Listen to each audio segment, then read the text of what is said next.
Mbona mnapangiwa tofali moja moja la chuki na ninyi mnapokea? Mambo gani ya hovyo hayo? Yaani ndio nchi Mwalimu Nyerere aliyotuachia hiyo?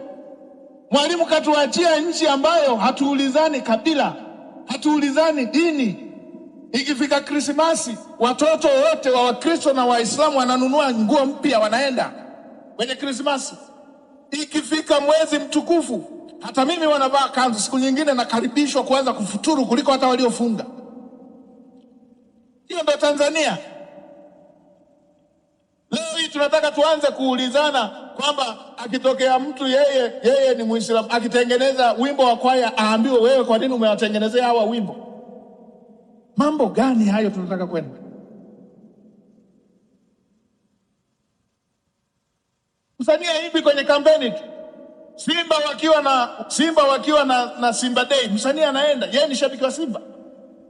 Yanga wakiwa na Yanga Day, msanii anaenda, yeye ni shabiki wa Yanga. Yeye analipwa kuimba, ndio ajira yake.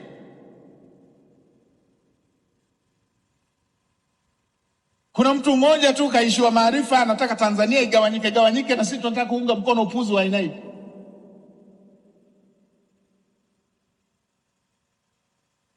Na mimi niwaambieni, kuunga mkono mizaha ya watu ambao wao walishapoteza, wala hawatarajii kuwa Watanzania tena, wala hawatarajii kuja hapa, wanawaambia na maisha yao yalipo, alafu anakuambia uharibu nchi yako.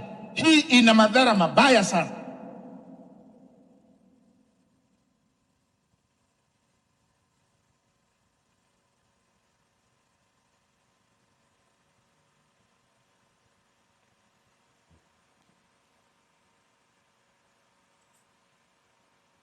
Na mimi niwaambieni,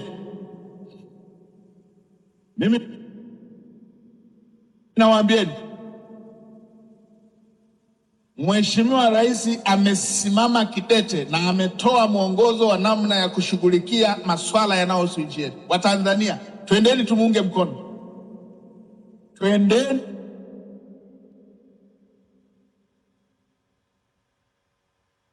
tumuunge mkono. Huu uelekeo aliotoa ni kwa faida ya Watanzania wote.